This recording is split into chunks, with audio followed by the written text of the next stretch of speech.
Hey everybody, welcome back to the channel. Hope you're all having a wonderful day. Hope you're all having a wonderful week. Today's video is going to be about building your credit score. Last video was about, just starting to build your credit, having a foundation of credit, knowing what credit to look for, what credit not to look for. And again, a key message was to treat your credit card as a debit card. Now that we know our credit is our debit, now we want to figure out, okay, now that I know that, how do I actually build my score, Elijah? Like, my score, it hasn't really done much. Like, how do I actually improve on my score? Well, you clicked on the right video, and if you haven't watched the previous video, just click up here. It's somewhere around there. Just click on that video, watch that first, and then come back here. But the first things first is know how the credit score is gonna work, right? So I'm gonna go over the percentages, right? 100, you have 100% of your score. 35% of it is your payment history. Right, that means like you paid on time. It doesn't have to be technically on full, but you paid the minimum payment before it was due, right? The second most, 30%, is your utilization. We talked about utilization, but I'll get into more as I promised. So your credit utilization is how much you're spending on your limit. So if you spend $100 on a $500 limit, that's 20% of the money that you spent. Now, they say it's good to have 30 and below, but you want to do really good and do great. Again, you want to improve that score. Aim for 0 to 10. Aim for 0 to 10% if you really want to, again, get ahead with your score. I think the third most is your credit. It is. I don't think. The third most is your credit history. That's pretty much, let's say you have your first card, you got it at 18, which is why we say build young, because it's really a waiting game. So you got a credit card at 18 and you're 30 now. That's 12 years. But when you were 25, you got another card, right? So that's 5 years. They're gonna average that, right? So all your credits, that's when you have one, then there's nothing to average. But if you have multiple cards during multiple time periods, they're gonna average the length of each card, and that's gonna be your credit history. Remember, that's 15%. Now, 10% of that is going to be like new credit, which is pretty much how often you're getting a new card. Like that counts for 10%. Again, I'll cover that more because we're going to go over all the stages. Another 10% is what we call a credit mix.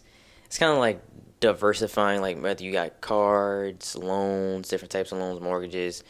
But I wouldn't necessarily worry too much. I mean, not only is that a low percentage, typically you don't want to get yourself into debt anyway. So if I'm you, don't really worry about your credit mix. If you just have credit, you have like a mortgage, you're fine. Don't focus on, oh, I need to get this auto loan now, I need to get this mortgage, that one. No, don't do that. But now that we know what our credit score is component of, the first thing we're going to go over is the most important one, which covers most of the percentage, your payment history. The first thing you want to do is making sure you're always paying on time. Now, technically, you don't have to pay on full. I want you to really pay on time, but also pay in full, because let's say, again, I used the example last time. I have $100 due, and I pay the minimum balance, because if you pay the minimum balance, you paid on time. That's gonna account for that you paid on time, because you paid the minimum at least. So yay, we got our payment history is good, right? Well, something you forgot. It's gonna roll over, and that interest is gonna kill you tremendously if it's something that's consistent. You're gonna end up paying more than what you owed in the long run. So that's why you want to pay not only in full, but on time too. Like, it's a double whammy. You have to do both, because if you only do one of them, you're losing somewhere, and you don't want to do that. So again, make sure we're not only paying on time, but we're paying on full. And if you're someone who something comes up, again, that's why we covered last time, it's again, have an emergency fund, just in case. Remember, we talked about just in case. Now, the next step, which covers the second most percentage of your credit score, is your credit utilization. Now, I mentioned this in the previous video, and I don't think I explained it too well, so I just want to re-go over it. To put it plainly, if you have a limit of $500, you can spend more than that, technically. Now, I'm explaining how this works. If your limit is $500 and you spend $500, as long as you pay it off, it's going to reset. So that's how credit's going to work. If you pay whatever is due, your credit balance resets, because now you have $500 more available because you paid them back, right? So now you're thinking, okay, well, how do I make sure my credit utilization is good? Well, watch out not only for what you're spending, reminding yourself, checking your credit. It doesn't have to be every day, but at least a couple days out the week, you'll know what your credit balance is at, and you'll be able to compare it with your credit limit. Now, all you have to do is divide your balance divided by your limit.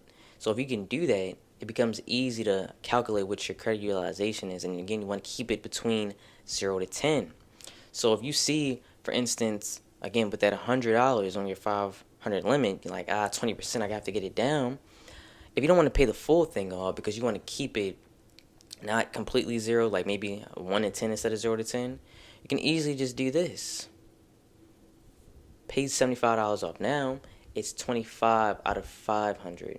Again, that's going to keep your utilization down. So it's not about, oh, you can't spend money on your card. I don't want to give you that message. You want to be responsible, but most of you are probably adults. You have bills to pay. Even if you're in your teens, that might just be once out of the month someone's birthday came up, or you just want to do something nice for yourself. So I'm not telling you don't spend money. Be responsible. Be 100%. I want you to be responsible. But things happen. I mean, something might just happen, right? And you're excited. You want to buy something. You're human. It's okay.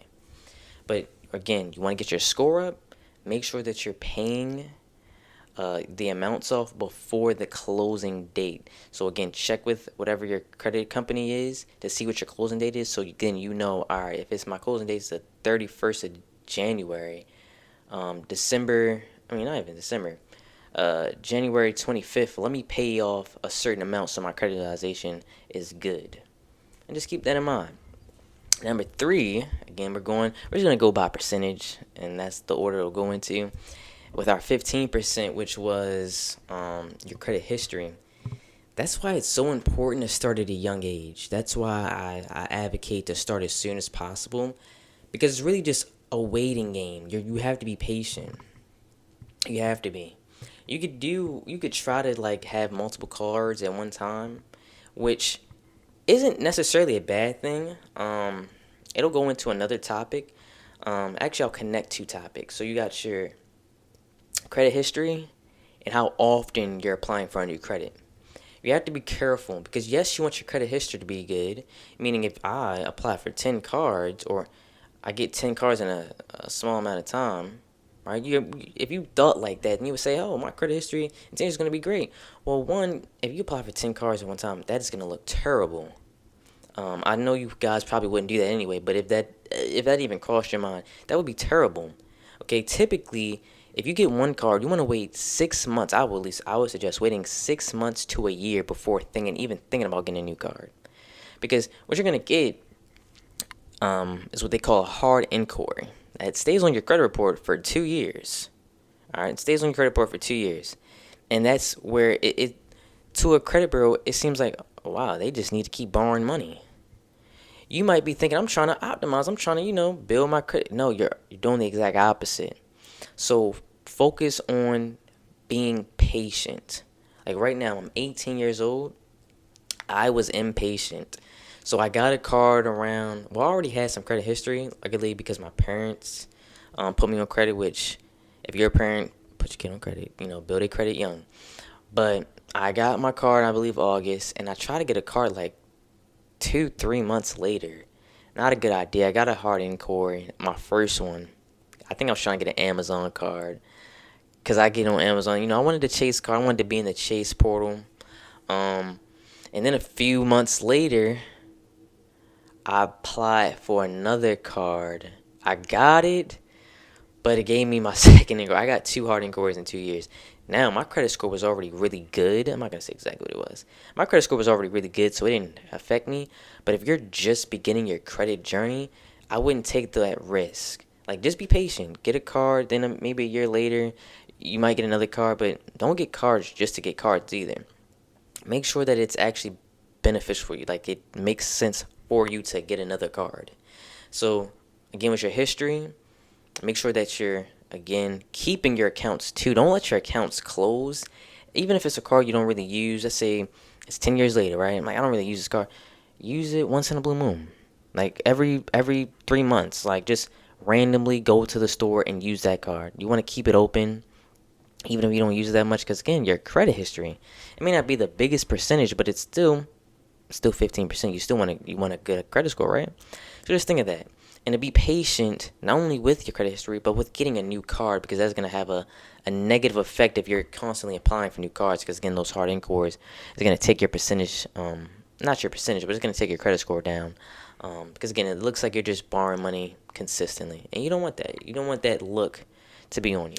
Now, the last thing, I don't want you guys to really worry about it, which is the credit mix. I'm just adding it in because that is a part of the credit score, but don't really worry about your credit mix. Most of you are probably young. There's no need to try to diversify your credit. You don't need to get a loan for no reason. Diversify your credit only if it makes sense. Meaning, if you're about to get a house, you need a mortgage, okay, makes sense. An auto loan, okay, makes sense. Student loans, and be very clear, look at me. If you don't got any other choice, then do the student loan. Listen, if you don't have any other choice, meaning that you got as many scholarships as you could, you got as many grants as you could, got as many blase as you could, and you still got money to pay, then all right, you got to use a loan. You got to use a student loan, but try to stay away from student loans. But again, that's something that would be diversifying. So that's the last thing, because to me, it's not that important. It's probably one of the reasons why it's so low on your percentage, because really, to me it doesn't matter. To you, you might be more informed, and you might be more enthused about it, and you're like, oh, I'm gonna do this, I'm gonna do that. It's great for you. Again, you're trying to get that credit score. I'm not gonna stop you. But that's just some things to think about. Those are the 5 things that I would really remember when it comes to building your credit, because at the end of the day, all those things are quite literally important. Like, I know I said that the credit mix wasn't that important to me, but they all have factors to your score, so you want to look out for each and every single one of them. So again, number 1, that payment history. Make sure you're always paying on time, but not only in time, in full, because we don't want interest to rack up on our balances. Number 2, we want to make sure our credit utilization is low, meaning that we don't want to carry huge balances on our credit cards. Again, because that's why we want to pay them off. We don't want to carry. It doesn't mean you can't spend money. It just means you don't want to carry it, because at the end of the day, it's debt. Regardless of how, I know I said that credits are debits, but credit in itself is debt. But when you look at it as a debit, it is a tool, right? So make sure you're keeping your utilization low. Next up was your credit history, along with how often you're going to get a new card. You have to watch out for the both of those. Your credit history, again, it's all about being patient. Wait, it's going to grow. You have to wait. There's literally nothing you can do with your credit history. You just got to live life, be responsible, keep going forward. For your new card, make sure you're not consistently looking for a new card just because you see, oh my god, it has these great benefits. Okay, a lot of cards have great benefits. You don't need it, all right? Be patient. Maybe a year from now, go ahead and get it. But again, those hardened cores are going to take a dip in your score, and it's going to be on your credit report for 2 years. 2 years. Also, want to add something back to the credit payment history. That report, if you miss a payment, is going to stay for 7 years. Yeah, that's going to stay on 7 years, so make sure you don't got that on your report. Also, just in case you're worried that one day a day late, it's okay. I don't want you guys to get stressed out like, oh my god, I was only a day late. If you miss a payment, you're probably going to get a late fee, but it's only going to get reported if you don't pay for the next 30 days. And if you pay before that 30 days, typically you can get the late fee removed if you have a good standing with the company.